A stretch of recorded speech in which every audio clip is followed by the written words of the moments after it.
You better believe that no matter how fake or made up they initially may seem, everything from the unexpected ages of two Star Wars legends to the bizarre original name of a well-known alien are 100% real, and guaranteed to leave you entirely amazed. I'm Gareth here from What Culture Star Wars, and here are 10 fascinating Star Wars facts that sound fake, but will blow your mind. Number 10, a character's name was created on Late Night with Conan O'Brien. A few years back, writer, comedian, and talk show host Conan O'Brien managed to convince J.J. Abrams to get the term Jub into The Force Awakens. But back in 2007, he was also hilariously responsible for the naming of a character from the original trilogy. With George Lucas himself opting to stop by his show for a chat, the mind behind all things Star Wars was eventually asked by the show's associate producer, Jordan Slansky, if he knew the name of the Imperial officer who was famously choked by Darth Vader on the Death Star during A New Hope. After a brief moment of thought, Lucas comically told the world that the character's name was Conan Antonio Motti, but Lucas's joke Conan-inspired name for the character actually soon became accepted canon, as the General's Wikipedia page was swiftly updated with his new name the very next day. So there you have it. Conan didn't just oddly force a Jub into the Skywalker saga, he also managed to somehow make his own name a canon piece of Star Wars mythology. Number 9, Greedo was originally called Alan.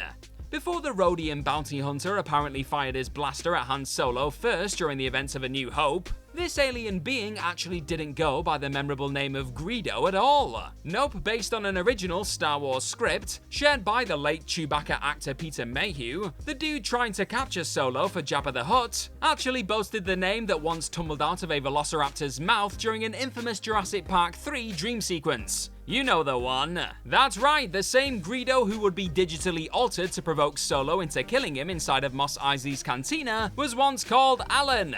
And before you wonder whether this was little more than an innocent typo of the word alien, that name actually pops up multiple times in the original script. Multiple typos? I think not. Oh, and that same script also confirmed how Han very much gunned down the alien in front of him before the Rhodian ever fired a shot. So there you go, Han shot Alan first, folks. Now, who's your favourite alien creature in the galaxy far, far away? Is it Alan or someone else? Let me know in the comment section below. Number 8, the rebel pilots were attacking the Death Star in shorts. As this list will highlight again before its conclusion, you can always count on good old Luke Skywalker himself, Mark Hamill, to provide Star Wars fans with fun pieces of unexpected and scarcely believable trivia. And when nudged to throw another fascinating little detail onto his followers' Twitter feeds back in 2019, the legend of this galaxy far, far away gifted us with the reveal of precisely what was really going down during the making of one of the coolest sequences in movie history. According to Hamill, around the time the cast and crew were shooting the epic attack on the Death Star scene for the original flick, the UK was in the middle of a record heatwave. So rather than force the various pilots to hop in their cockpit and suffer through the relentless heat in their full costumes, Hamill explained how the majority of them opted to only wear the top halves of their suits. And just like that, you'll never look at these various pantless X and Y wing pilots the same way ever again. You're welcome. Number 7, Mark Hamill couldn't hear anything during the I Am Your Father scene. Once again, dropping a Star Wars fact into the mix that initially sounded too absurd to be true, Mark Hamill also managed to change the way you look at another iconic Skywalker saga scene forever too. A few months on from his aforementioned Rebel revelation, the Luke Skywalker actor tweeted about the legendary moment his Jedi in training learned the truth about his old man, noting how that I Am Your Father sequence wasn't as straightforward as it looked. With the wind machines being used on set during the scene producing such a loud noise while shooting, Hamill couldn't actually hear a word being said to him by his suit-wearing scene partner. This meant that Hamill could only respond to visual cues, making the star feel like he was acting in a strangely loud, silent movie during what is still widely regarded as the most famous scene in the franchise's entire history. That whole ridiculously windy scene was then completely dubbed in post-production.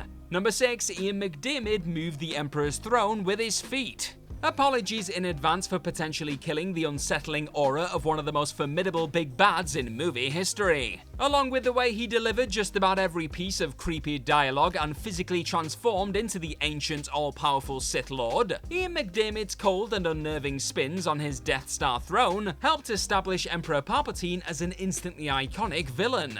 However, according to the star himself, there was actually more to those swiveling moments than meets the eye. McDiarmid would eventually reveal that this automated chair simply refused to hit its mark during the moments Palpatine was required to spin his way into a scene. This then led to George Lucas asking his actor if he would be happy to ensure the seat landed in the right spot once the cameras started rolling. And so, though you'd never guess based on how smooth said spins ultimately looked, that's very much McDiarmid using his feet to spin his throne when Darth Sidious meets Luke Skywalker for the very first time in Return of the Jedi. Number 5, Ian McDiarmid is younger than Harrison Ford. While it may have looked like the masterful Ian McDiarmid was well into his 90s during the events of Return of the Jedi, this was actually all down to some equally brilliant makeup and prosthetic work, with the star spending 4 hours being transformed into the Emperor each day. In reality, McDiarmid was actually only 37 years old at the time he first took on the role of Palpatine, meaning he ended up being the perfect age to play the character during the events of the prequels too. What are the chances, eh? But if learning that this Scottish thespian hadn't even hit 40 during those early Palpatine days wasn't surprising enough for you, then the fact that McDiarmid is actually older than none other than the star who played lovable rogue Han Solo will no doubt leave your mind completely blown. Like a Death Star, you could say. At this current moment in time, the icon known as Harrison Ford has just hit the big 8-1, while fellow Star Wars legend McDiarmid is about to turn 79. So whether you want to believe it or not, you are unquestionably living in a world where the man behind Darth Sidious is 2 years younger than the superstar who played the galaxy's favourite smuggler.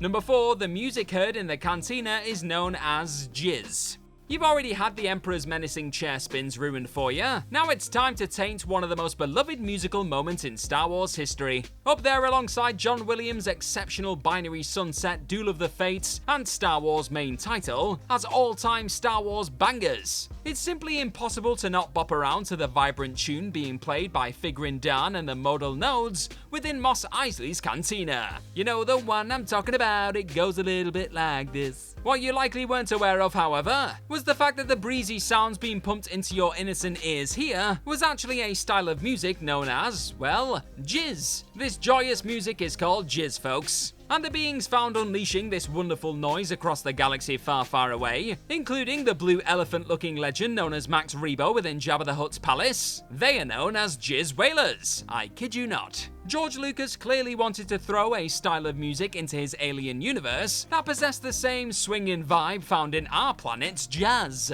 So he seemingly had the genius idea of swapping out one vowel for another, and before long this upbeat jizz soon burst onto the scene. I am so sorry. Number 3, a Star Wars visual effects supervisor helped make Photoshop.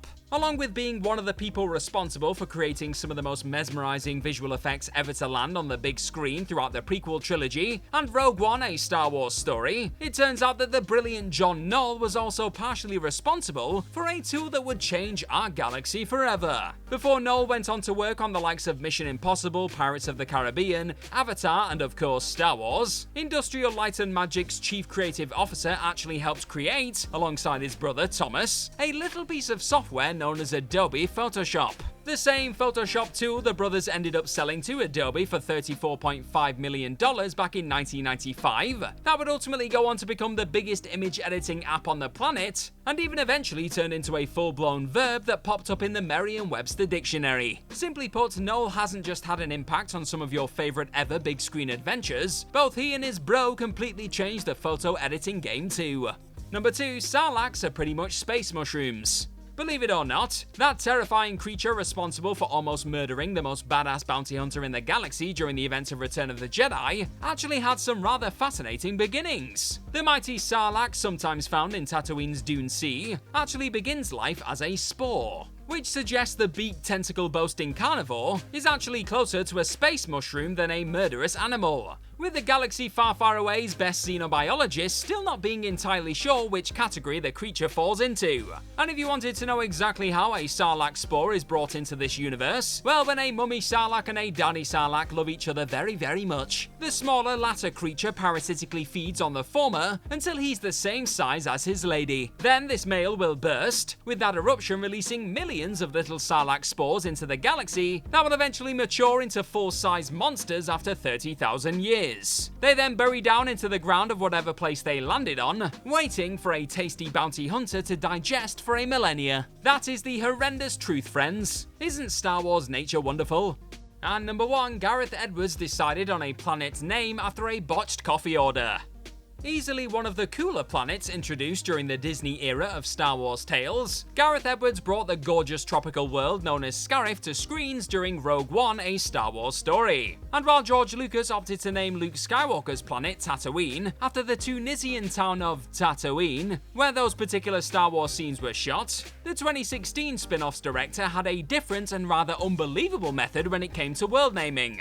After growing up imagining how cool it would be to be responsible for naming some new characters and places within this massive galaxy far, far away, Edwards soon found himself being asked by writer Gary Whitta to name the film's end planet whilst he was finishing Rogue One's draft. So the director went off to get a coffee and think about this rather important decision. And it was whilst ordering that cup of caffeine that Edwards' words of "It's Gareth" when asked who the coffee was for soon led to the name Scarif being scribbled on the side of the container. Yep, it happens, folks, trust me. Clearly feeling he wouldn't find anything better in his own mind, that barista's mistake ended up in front of Whitta when Edwards got back, with the two deciding there and then that they'd bizarrely just found the planet they were searching for.